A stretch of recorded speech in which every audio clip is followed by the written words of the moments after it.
Hello there, welcome to People, Politics and Power. I am Imonia Marire. What is the relationship between political party supremacy and the effort at forging good governance in Nigeria? An integral concept of party supremacy is party discipline, which suggests that political parties can sanction their members for misconduct or acts which violate their norms and rules. Now, during the First and Second Republics in Nigeria, party supremacy was the order of the day. Records show that Sir Ahmadu Bello, the Sultan of Sokoto, preferred to remain the leader of the Northern People's Congress, the NPC, and Premier of Northern Nigeria, instead of becoming the Prime Minister of the Federal Republic of Nigeria. Now, under the parliamentary system of government, which Nigeria practiced in the First Republic, the Sardauna ought to have automatically become the Prime Minister since his party won the majority seats in Parliament. But rather than occupying the position, Sir Ahmadu Bello conceded it to Alhaji Abubakar Tafawa Balewa, deputy leader of the NPC at that time, as a mark of respect for the party. In the Second Republic, Chief Obafemi Awolowo was both the leader of the Unity Party of Nigeria, UPN, and the party's presidential candidate in the 1979 general elections.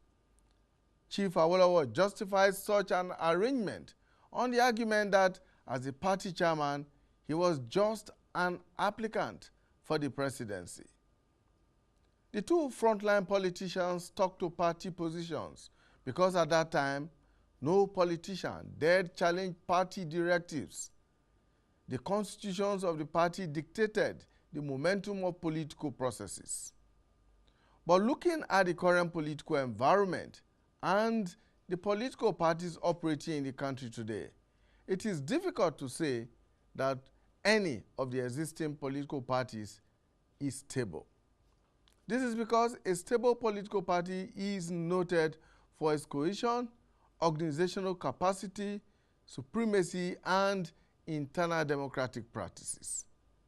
Now, what seems to be the norm in Nigeria today is that none of the existing political parties possesses these attributes, which are important and germane to their strength, relevance, and their ultimate survival. Political scientists say that the stability of a political party translates to national stability.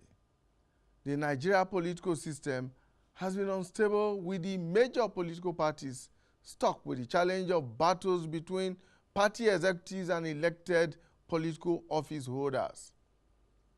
Recall how the opposition PDP went into deep crisis for many months after the 2015 general elections, which almost threatened national security and prompted the police chief to seal up the party's headquarters in Abuja pending a court judgment. We also cannot forget in a hurry the crisis that rocked the ruling All Progressives Congress, APC, when its members in the National Assembly teamed up with the opposition in the Assembly to undermine the supremacy of their party at the beginning of this administration almost 3 years ago. That singular act has turned out to be the Achilles heels of the APC, which invariably has affected national productivity, cohesion, and delivery of good governance. The question now is, how adversely can the lack of party discipline and supremacy affect good governance and the delivery of democratic dividends? This we will find out on the program today. And joining me to discuss this are two gentlemen: a political party executive, Chief Sam Eke. He is the national chairman of the Green Party of Nigeria, GPN, and a former presidential candidate. Thank you so much, Chief Eke, for joining us. You're welcome. Also joining us is a well-known politician, Dennis Emmanuel. Welcome. My pleasure Thank to you be here. for joining us. Thank you. All right, in 2015, the strength of party supremacy in the APC was tested when legislators set out to elect the leadership of the National Assembly. Let's bring you clips of what transpired at the National Assembly on June 9, 2015, when the Assembly was formally inaugurated.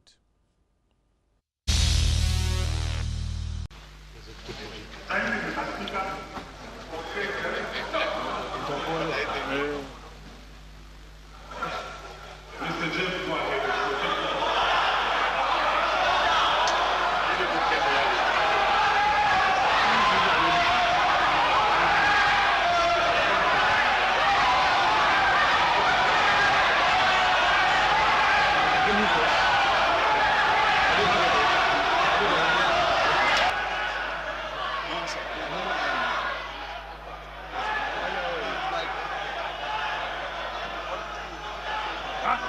They are fighting. They are fighting.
Our right to participate in the election of the Senate President is a constitutional right which cannot be taken by any person or group of persons. APC is not polarized. Right.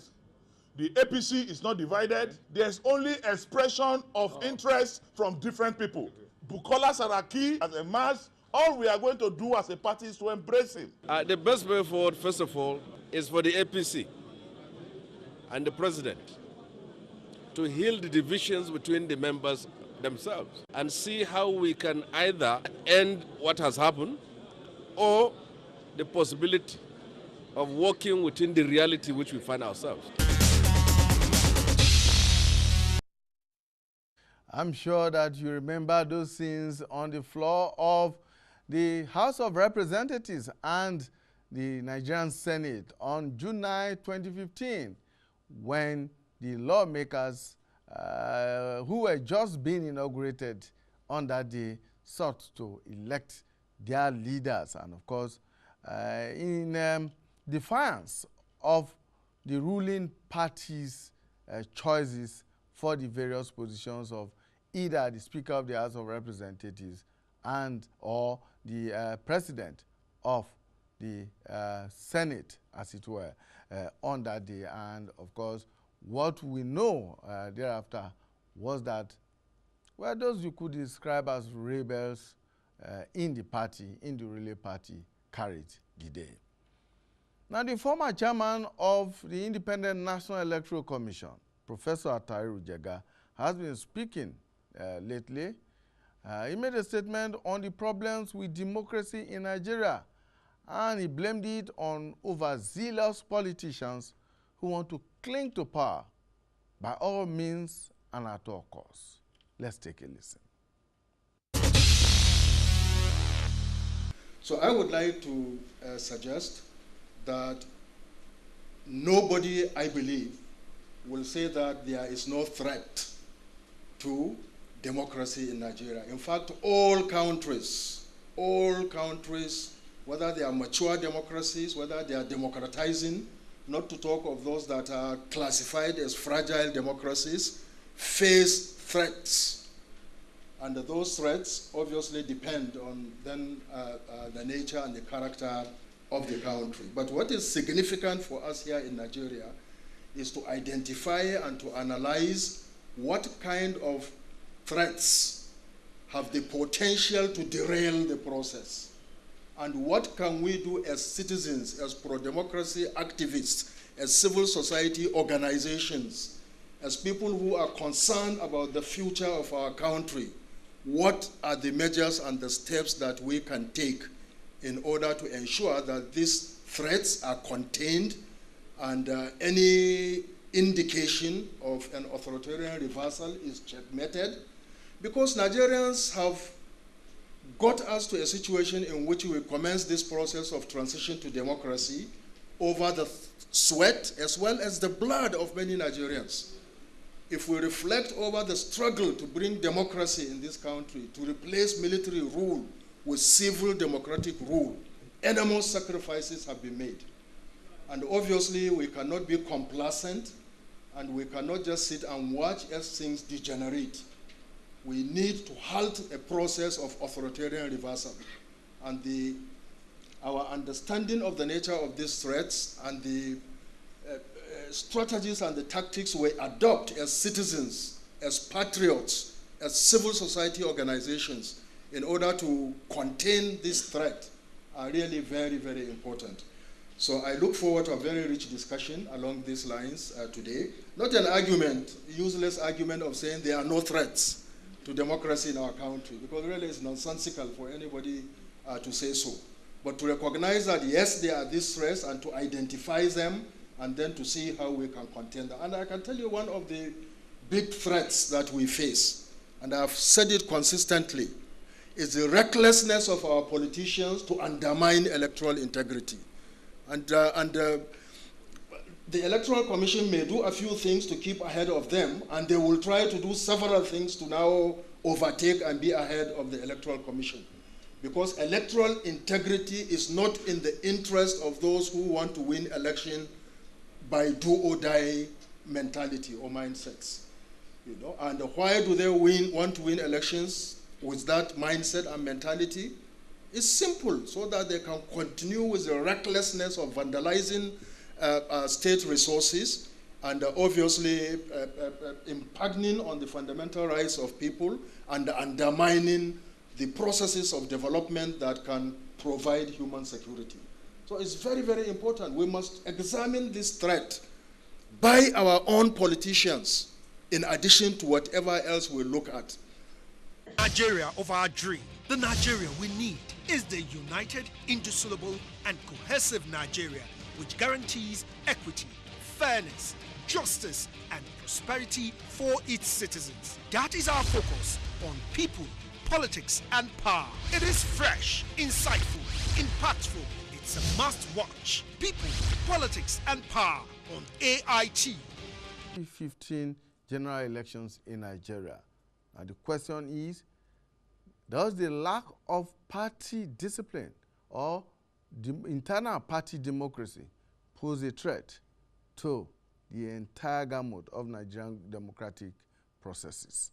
That's one of the questions that they asked, and one of the issues that we'll be looking at on the program today. And very much with me in the studio is Chief Sam Eke, Chairman of the Green Party of Nigeria, and Dennis Emmanuel.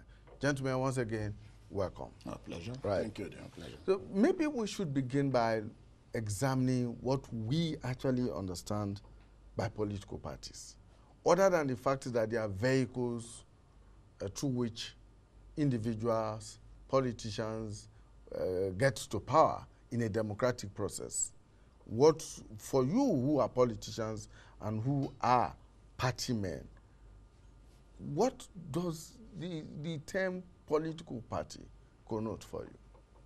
Well, in a very simple way, political party, you will just see it as an association that is recognized, registered by INEC with the view to gaining control of government. But apart from that, they should be in position to have aggregation of understanding within their members based on ideologies, based on their program, based on cardinal issues that they really want to propagate if they get to power.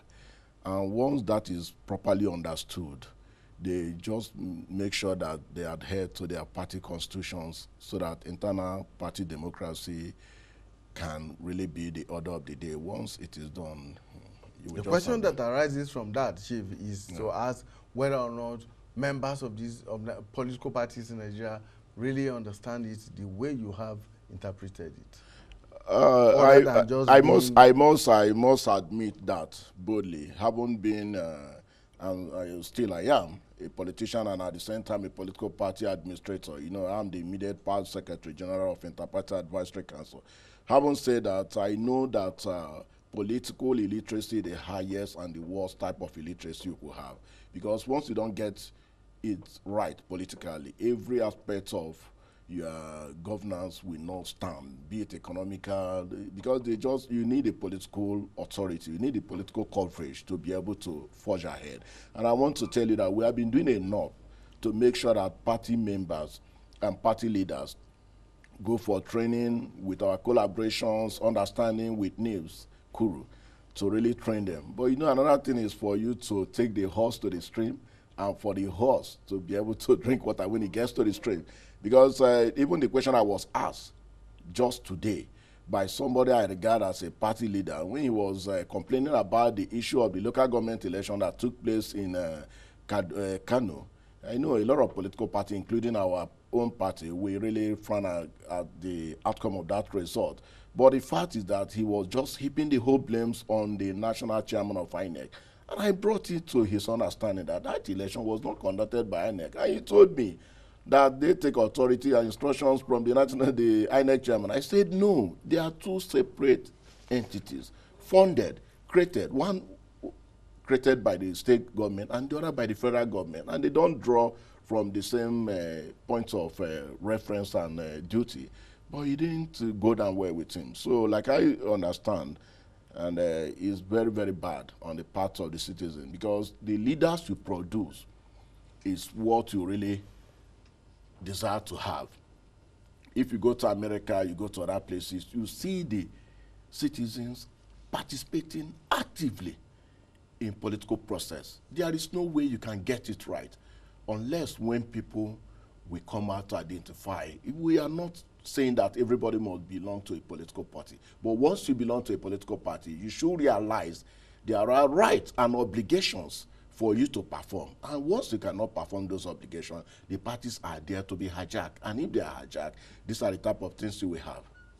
Dennis, what is your understanding of the institution of the political party? Well, I think if I have to align with Chief, he has used some very good words that we could use to describe what a political party will be. The first word he used here is ideology. And then the second word which I want to align with is articulation. My view is that a political party, as a group or an association of people who have come together with the same ideology for the purpose of articulating interests in order to be able to capture government. Political party is not just limited to articulation of interests. It is also supposed to serve as a training ground. It should be a training ground to nurture, and not just nurture, educate people on political leadership and styles. It is also supposed to serve as a ground where you develop and promote policies which you are going to implement in the larger society. But you see, a lot of people, like you have said, within the context of our country, do not understand political party in the way it is defined. And why so? Because we go into politics for all manners of reason, other than ideology, other than mentoring and nurturing people, other than articulating group interests, other than developing policies. In the country today, a lot of people that you see playing politics or who are aspiring to be politicians or who are already politicians themselves have various interests that has brought them there. But the normal right interest that should be the desire of anybody willing or intending to be a politician, or willing or intending to be a politician practicing politics in Nigeria or anywhere in the world, should be, first and foremost, the ideology behind the party should be what will attract you. If you are keying into the ideology, For instance, a party comes out today and say, okay, I am of the socialist background.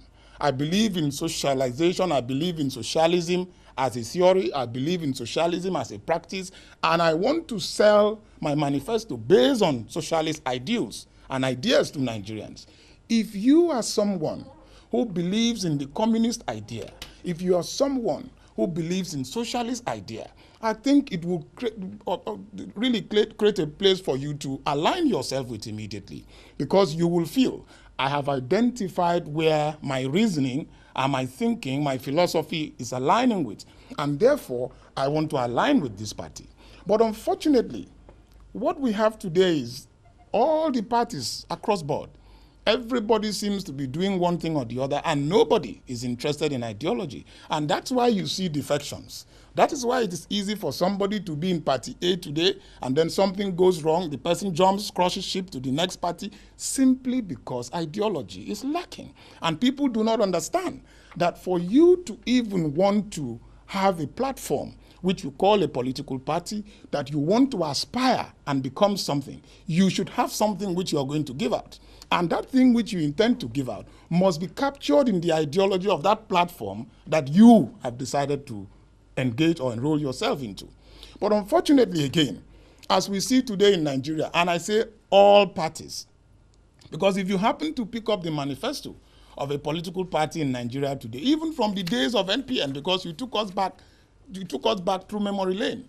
If you pick up the manifesto of NPN of those days, and you see almost the similar thing in GNPP manifesto, in NPP manifesto, and all of that. Today is no different. You pick up the manifesto of a party, and you see that it is just dropped all through the line, almost in all the parties. And therefore, it shows to us that truly people still do not have caught the fever yet. Nigerians have not actually caught the real understanding of what a political party should be, or what they should be searching for in a political party. People go and join political parties for all manner of reasons, I've said before, for all manner of things that will interest them, other than the ideology, other than articulating group interests, other than nurturing political leadership and developing and promoting policies that will lead to good governance for the country. Chief Eke, if we go back in time, from the First Republic until now, Nigeria has gone through two main systems of government.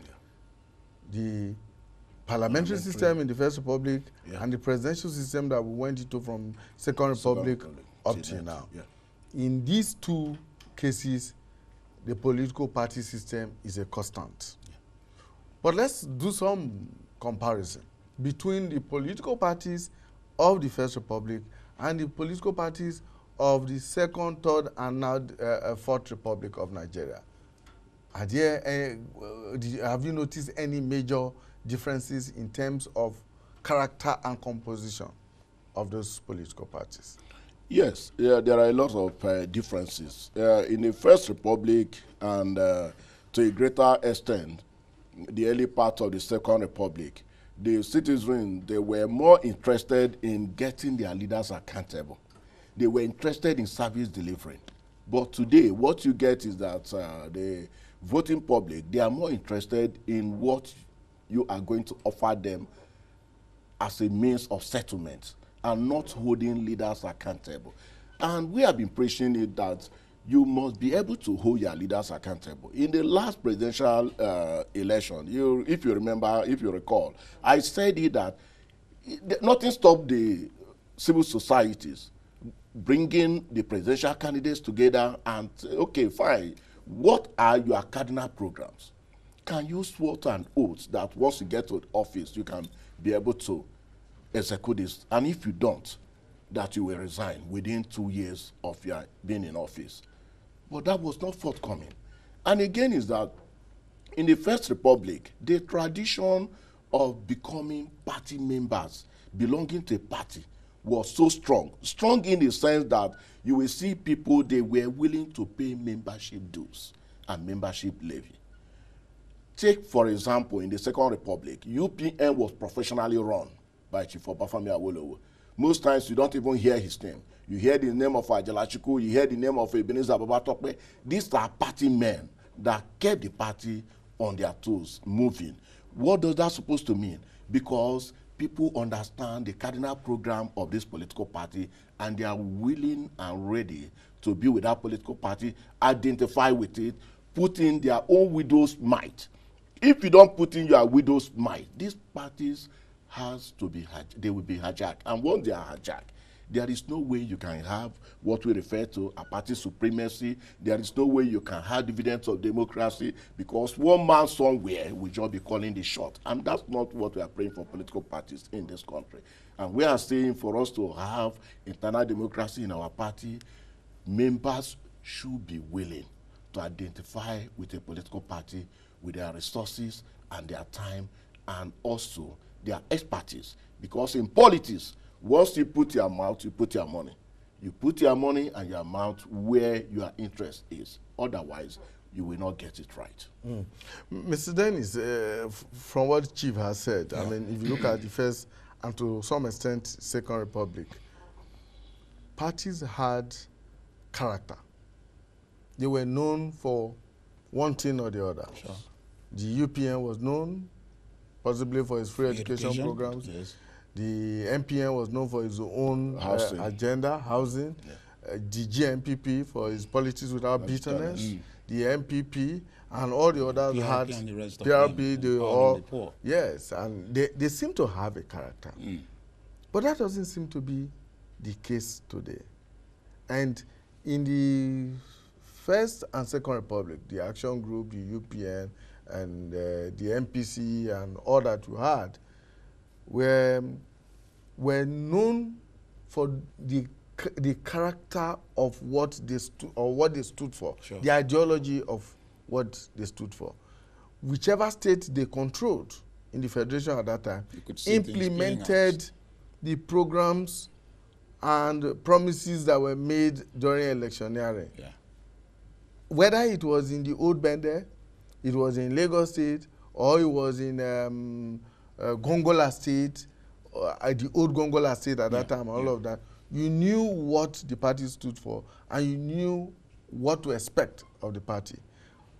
But these days, we have parties control states, and the states, even from the Third Republic, and the states did what they like without even adhering to party manifesto, to party programs and policies. Yeah, it brings us to the issue of party supremacy.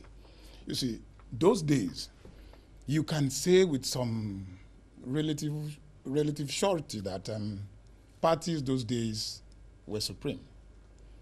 A situation where people created parties, because parties do not just, hatch. Sprout, yes. People form them. Now, when people form parties and get to sell the vision to others and people come on board, that you form the party does not mean the party belongs to you. It's like a company. And once you register and then you get people on board, it becomes our thing. And therefore, you have to let go of your own personal interest and ambition and believe in group interest and the interest of the entire group. Now, what is actually different, or what differs between then and now, is that time, the party itself was supreme. The interest of the party in every given situation usually supersedes the interest of the individual. And this presupposes that if you are an elected official, if you you vie for an office, like you said, the party is a platform. It serves as the vehicle which you are going to drive yourself to power using the process laid down by the electoral guidelines. Now, the moment you have been elected into office, those days, politicians will always have recourse to stick to the manifestos and the guidelines governing the party. Politicians will always have recourse to respect and show credible respect to the structure, the organs, and the leadership of the party. And therefore, it will almost be impossible for you to be elected into office having campaigned just like we have agreed here. For instance, you are a UPN person. Having campaigned on free education, it was almost a near impossibility for you to leave or deviate from free education and do something else, because the party was always there to check you. You never, as a governor that time, declared yourself as the leader of the party. But what we have today is totally different. you see a situation where somebody uses the party as a vehicle to get to office. For instance, the office of the President of the Federal Republic of Nigeria. The moment he gets there, and let me quickly add that before he becomes the president or governor of the state or the country, he sees the party as supreme. He sees the structure of the party as the vehicle in which he needs. He sees every member of the party as people that he needs to get himself to that place. But once he is in office, things begin to change. The tables turn upside down. He declares himself the leader of the party. And from what I have known and from my experiences with politics and party business, I have realized that for every single party position that you want to contest for, as stipulated in the organs of the party, there is a procedure and process that takes you there. But I have not yet seen any procedure or process in any party constitution that takes you to become the leader of the party. I have not seen it. And therefore, it becomes a contradiction now for you to have someone who is the president of the country who actually vied for, campaigned on the platform of a party, and then becomes the president of a country. All of a sudden, he turns around and says, I am the leader of the party, and then totally rubbishes the entire structure. It now makes a fool of the entire system, the entire structure of the party, thereby leaving the executive of the party, both at national, state, ward, and local government level, to become redundant. Because when you see someone who has entered office using the party as a vehicle and declaring himself as a leader of the party, what then happens to the chairman of the party, for instance? Let's look at this thing and then break it down. Assuming you are the chairman of a party at the national level, it is expected that whoever is aspiring will aspire through the party. And the moment he or she has won an election and has become what he aspires to be, the person is supposed to be subject to the rules and regulations, the constitution of the party. But in any situation where you see a man has already declared himself, don't forget that the powers inherent in the offices that these men occupy, as stipulated by the Constitution of the Federal Republic of Nigeria, is so enormous, is so great, that you also add to your title the leader of the party. And therefore, power begins to get them so drunk that they totally disregard the party. Again, the party executives are also impoverished up to the point that they do not have self-control and restraint anymore. They end up going cap in hand, begging for contracts, and belittling themselves before the elected officials. So what do you expect?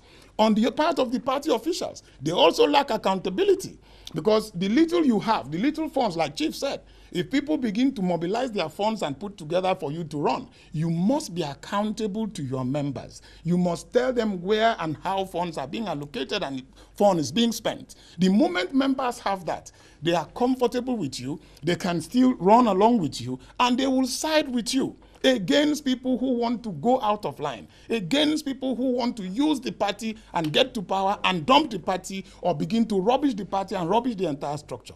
So between today and yesterday, if you check, those men that we mentioned earlier, the Obafemi Awolowos of this world, Azikiwes and the rest of them, the Sardanas and the rest of them, these were men who had character. These were men who had credibility. These were men who could stand up and people will follow. They were leaders. They were not people who used or coerced people to follow them, who could use tricks or who could use any means to shut the doors against people and force people to come to them. That's the difference between what we have then and today. Today we have people who use whatever means, unorthodox means, to get you, to coerce you to believe in them and trust in them, whether rightly or wrongly. And that's why they find it very easy to deviate and derail from the manifestos of the party. And the party does not have any single organ that they respect that can call them to order. I know almost all the parties have board of trustees. And board of trustees is supposed to be like the conscience of the party. But the board of trustees member, you want to x-ray them. Who are they? How did they get there? Where did they come from? Are they independent-minded enough? The moment you seek equity, you have to go with clean hands. But the moment your hands have been soiled, it's the end of story. Chief Eke, where did we as a country or as political parties get it wrong?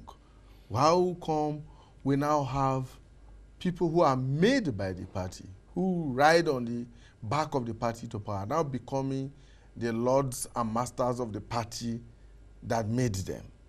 Because, as he said, in the First and Second Republics, you heard and knew of the authority of party leaders such as Chief Obafemi Awolowo, such as Adeniro Ogunsoya of the NPP, such as Adisa Kiloye of the MPN, such as Waziri Ibrahim of the GMP, Adi Aminu Kano of the PRP. They were not holding public or elected public offices, but they had authority as party leaders. And it was inconceivable that as a member of the party who was either a senator, a member of the House of Reps, or a member of the State House of Assembly, that you could disobey any of the party organs and get away with it. Now, is it that the political parties that we have today have something inherently wrong in their constitutions? Or is it that the 1999 Nigerian Constitution as amended seem to give leeway for the creation of these monsters they call party leaders? That is not the issue. The issue is just that I must start from the inside out. Like I know very well, there are clear differences between transparency and accountability. You can be accountable without being transparent. But once you are transparent, you are automatically accountable. So I demand from party leaders like me that they should be transparent. That is number one thing. Secondly is that, you know, in this republic that we are now, during the PDP, when the PDP was registered, they came up with a lot of good ideas and so forth. But along the line, I do not want to mention them because I like addressing issues, not individual. One of the presidents just came, all of a sudden, forced a national chairman of a party to resign, and now declared that the president is the leader of the party. At the state level, the governors are the leaders of the party. At the local government, if you have the elected chairman, they are now the leaders of the party. That is a total deviation. With that, you can never have party supremacy. And that is. But those positions are not created. They are not created. They are not created. They are self-tied. Because, for example, now let me get it clearer for the people to understand. For APC, there is nowhere you can have Ahmed Tinubu as the national leader. It's not there. It's not prescribed. I mean, it's not listed there. And that is why even when they are having their next meeting, he will never even be there. Do you understand? So the same thing like other political parties. Somebody will just wake up and he will just start calling himself the national leader, the founder. And meanwhile, these parties have been there before you came into the political party. Some will even come into the party. They will now start telling you that despite the elected state chairman, national officers, they want to have coordinators here and there. By the time you start creating parallel lines of authority in political party, you cannot have party supremacy. Because party supremacy is just adhering to the directives of the party organs. And at the same time, that is anchored on the manifesto of that party. What you have told the people you are going to deliver to them. And once that is not done, you are not going anywhere. And when we have individuals that believe that with or without the party, they can win elections, that they are bigger than the party, you cannot talk about party supremacy. So where we really got it wrong is that I keep on saying the electorate are not doing enough to get involved politically. We must get involved. And I must give it to the youth now. They are doing much more than they were doing in the past to get involved. Because I cannot imagine even a man of 80 plus, 75, you are still dancing around to be national chairman of a political party. What do you want to offer to the people? So invariably, even now, the whole political parties, if you like, have 200 political parties in Nigeria now.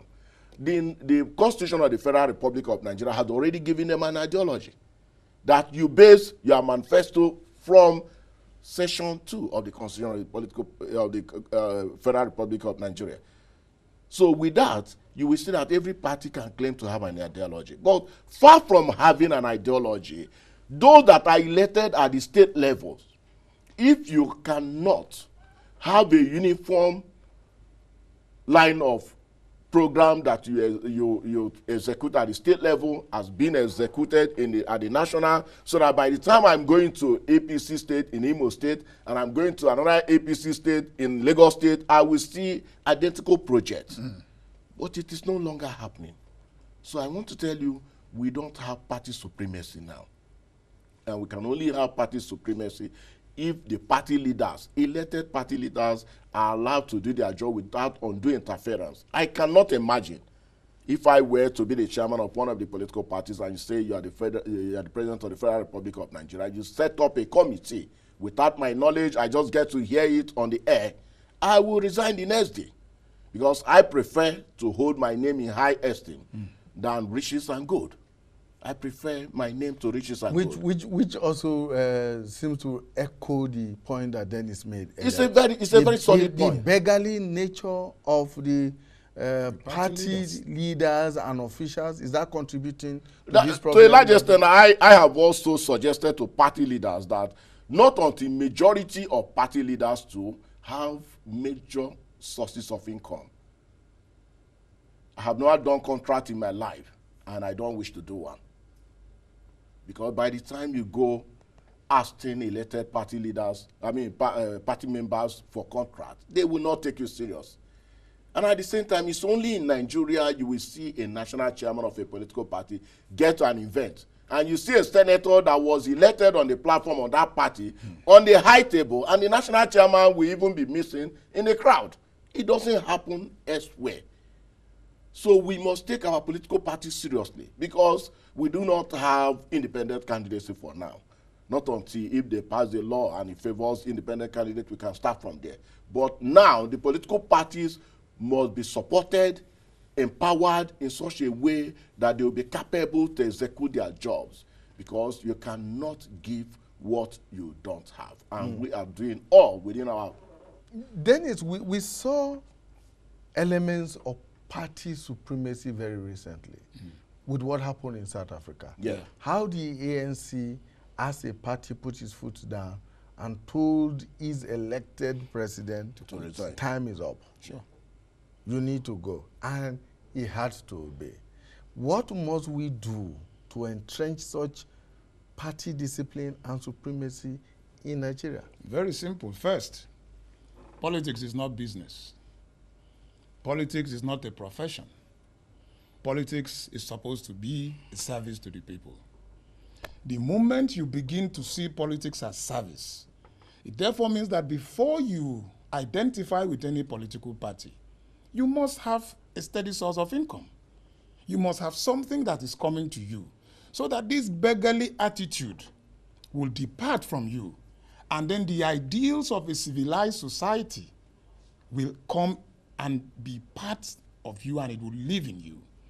It is that ideal of a civilized society that will garner a man's courage for him to face up and brace up with the challenges of time and look the president of a country in the face and say, Mr. President, you are naked. But you know, when once you begin to soil your hands, the moment you begin to look for contracts, like he said, the moment you begin to go cap in hand to beg for things, the moment as a party leader you realize that, well, I have nothing doing. I am seeing politics as a business. Politics is my job. Politics is my profession. I am going to swim and die in politics. This is the only source of livelihood for me. It becomes a problem. And therefore, the man who is paying the piper is going to be the one that will dictate the tune. Because if I am the president, given a situation that we have in Nigeria today, and then the powers that the Constitution gives to me, I have also declared myself, like I said before, the leader of the party. And when I tested the waters, because I call it testing water, when I tested the waters to see if you will accept my leadership, my new role as the party leader, and you quietly kept quiet and accepted me as the party leader, it therefore means that whatever I want and whatever I desire to happen in the party must happen like that. Why? Because I'm paying you. Because I'm the one that you run to when you have problems. And these people run to these men for so many frivolous reasons. I can give you an example.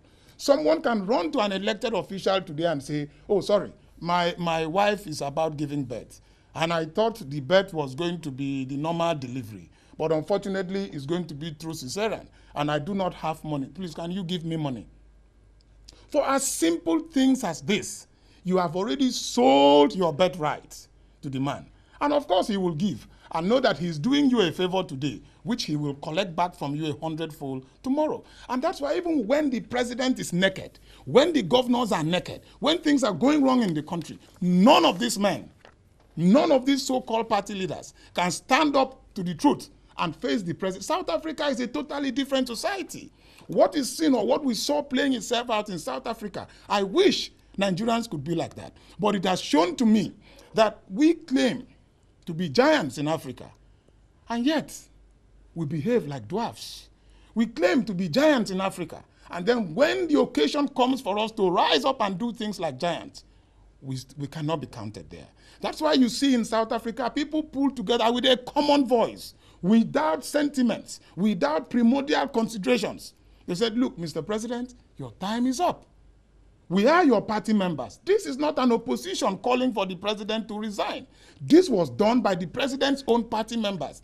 Imagine a situation in Nigeria today where the APC members in the National Assembly will get up and face Mr. President of the country and say, Mr. President, you have violated the Nigerian constitution in this area, in this area, in this area. You've appropriated funds for this, you have not done this, you have not done that. We promised the people this and that, and we've not done it. And premised on these reasons, Mr. President, we are calling for your immediate resignation. Leave the office. I tell you, in Nigeria, hell will let loose. You can imagine what will happen thereafter. Crisis will be everywhere. There will be killings and there will be problems everywhere. Why? Because the president has already pocketed the party, and therefore it appears to be an impossibility for such a thing to happen in this country. Ditto at the state level. Exactly. Exactly. That's exactly what is obtainable at the state. So, Chief Eke, how is such party instability impacting on democratic governance? How is it impacting on delivery of the proverbial democratic dividends and, by extension, national stability? It's very simple, Mike. You see, like I have always said, you cannot give what you don't have. Party stability guarantees stability in the economy. It guarantees the well-being of the nation. Because from the onset that this administration came into power, you saw what we just viewed here regarding how National Assembly members came on board and things like that. In terms of party supremacy, the decision of the party is final. And the decision of the party should be above the individual's interests. And once that is done, and it is not done on the basis of discrimination, it is not done without natural justice, it is done with every sense of equity, you will know that it is in line with the party manifestos. And that is a situation where the party has a clear-cut ideology. Sorry to mention here, this is not advert. Green Party of Nigeria, you don't need any person to tell you what it stands for. So I want a situation where when parties are mentioned, people can quickly identify what they stand for.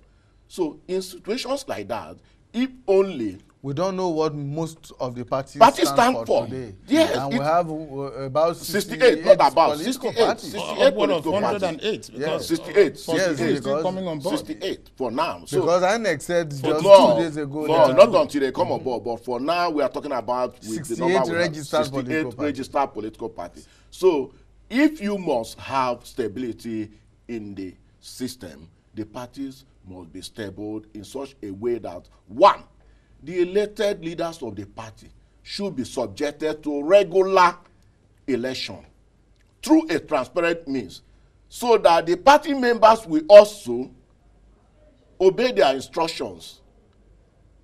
And they should try as much as possible to live above board by being transparent in everything they do. And party members should also make sure that they do their own part of the obligation by paying their membership dues. With membership dues, it just become like an insurance pool. You don't feel it. Imagine a situation whereby a political party can boast of maybe 500,000 members, and on monthly basis they pay 100 naira or 200 naira. It's a lot of money.